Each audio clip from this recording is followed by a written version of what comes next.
Berkenaan dengan pernyataan kemarin, memang benar pada hari Selasa 10 Desember 2024 itu di Hotel Harmoni saya diundang oleh Dinas PUPR untuk mengikuti sosialisasi dan konsultasi publik kedua kalau nggak salah pada waktu itu, di mana dalam kesempatan itu kita diundang untuk pembahasan perubahan Perda nomor 6 tahun 2019 tentang tata ruang wilayah.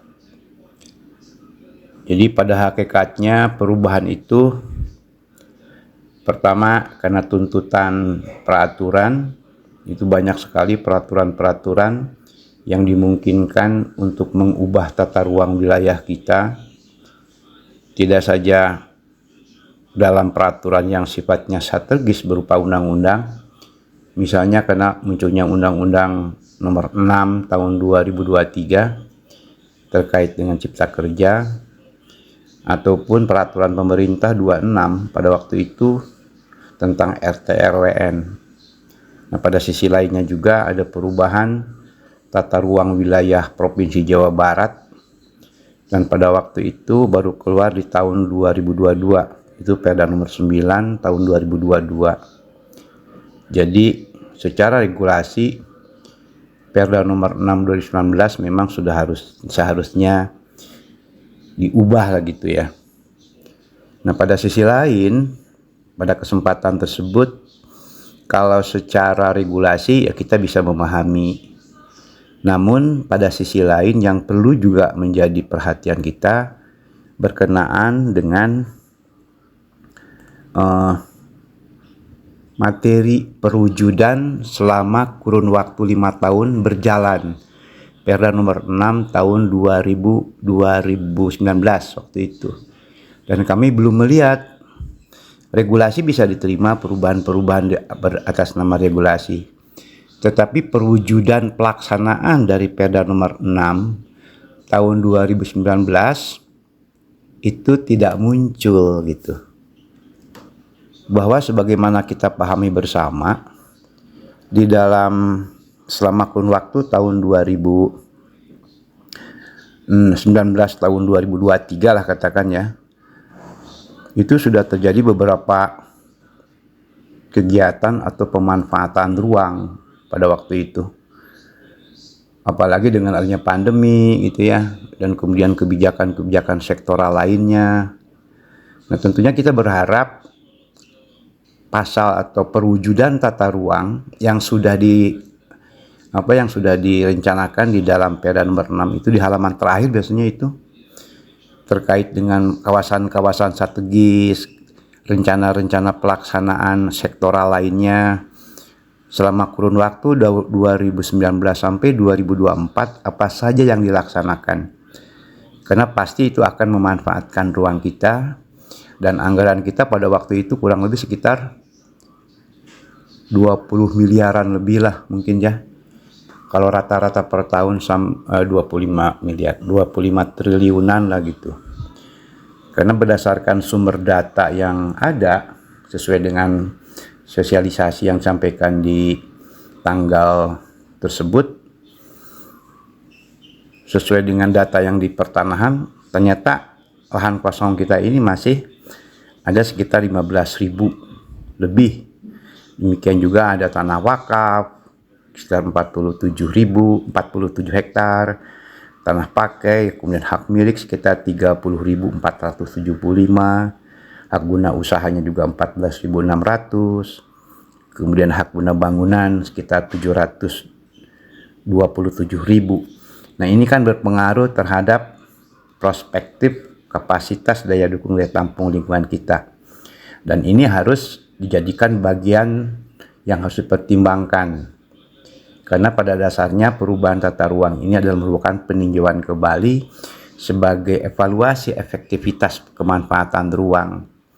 Nah, di sisi lain juga saya melihat ada data dari kantor BPN ini juga, dari kantor BPN berkenaan dengan pertimbangan teknis pertanahan (PTP) gitu.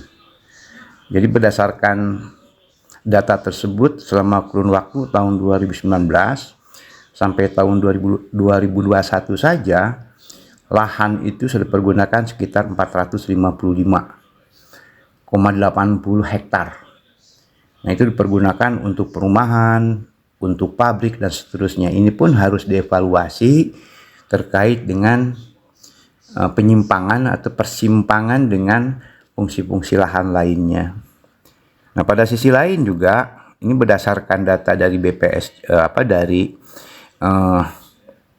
Badan Pertanahan gitu ya, atau berdasarkan dari dokumen online single submission, selama kurun waktu kalau tidak salah 9 Juli 1918 sampai 2021 itu berjumlah yang sudah dikeluarkan itu sekitar 18.618 izin lokasi. Kalau rata-rata lokasi itu kawasannya 1 hektar saja, tentunya sudah memakan anggaran sekitar lahan sekitar 18.000 hektar. Nah, tentunya ini juga harus dijadikan bagian evaluasi. Siapa sekarang yang mengevaluasi? Kita berharap bahwa perubahan anggaran, perubahan tata ruang ini juga hasil evaluasi dari Forum Penataan Ruang.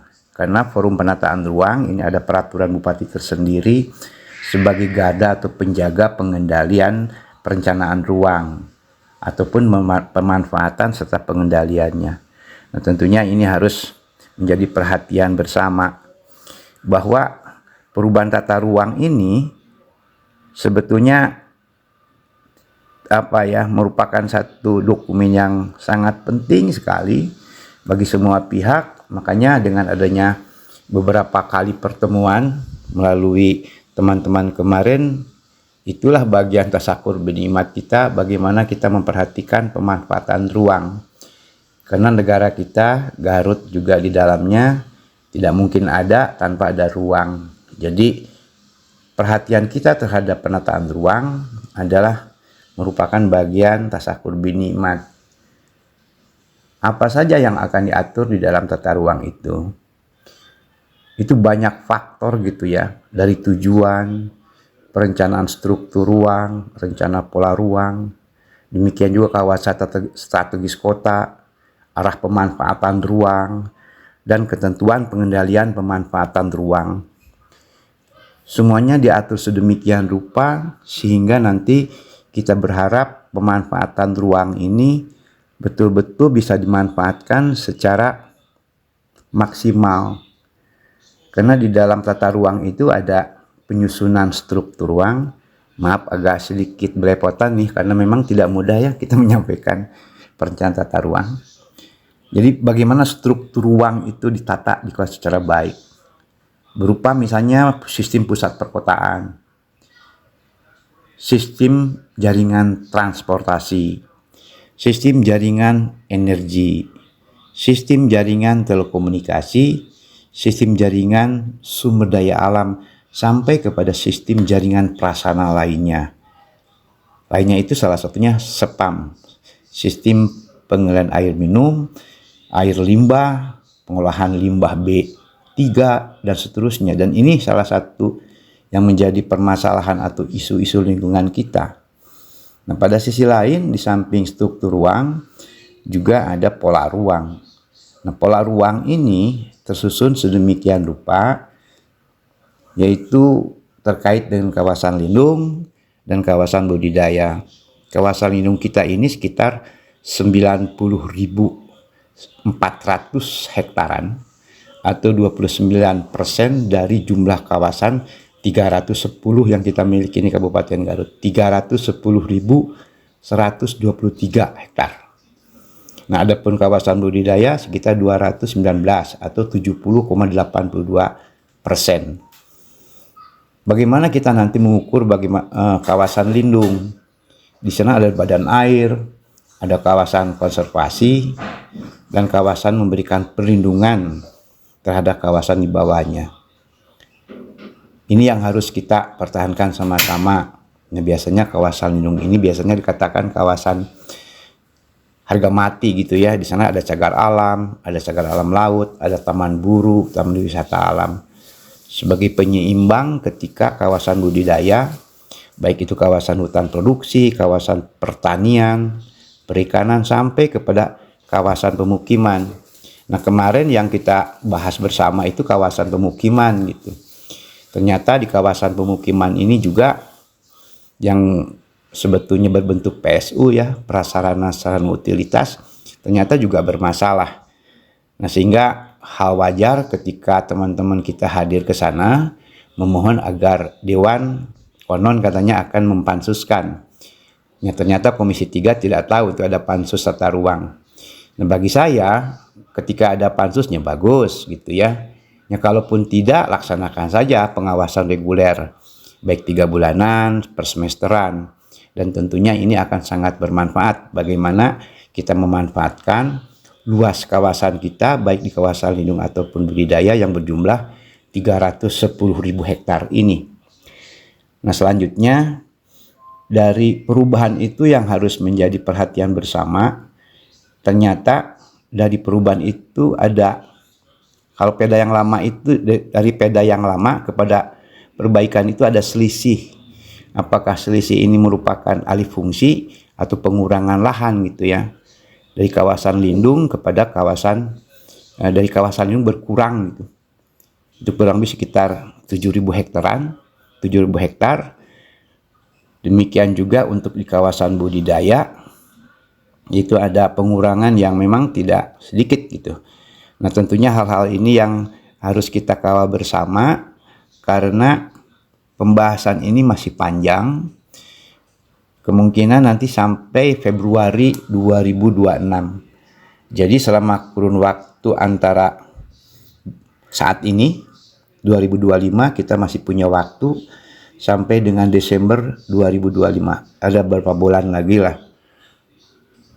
Penting bagi kita jangan sampai isu lingkungan terkait dengan kita ini rawan bencana, kita sudah macet, alih fungsi lahan juga kita ini luar biasa, dan seterusnya, sehingga kita abai.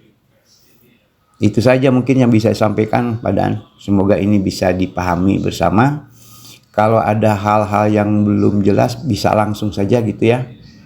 Saya telepon, biar nanti kita bisa berdiskusi bahwa pembahasan tata ruang ini sangat penting sekali, karena tata ruang wilayah ini merupakan induk, atau saya sering kali menyampaikan panglima kebijakan ketika akan pengelolaan pemerintahan, baik terkait dengan perencanaan, pembangunan, karena dari tata ruang wilayah ini nanti bentuknya akan RPJP, RPJM, rencana kerja pemerintah tahunan, dan seterusnya, dan sangat bermanfaat bagi para investor.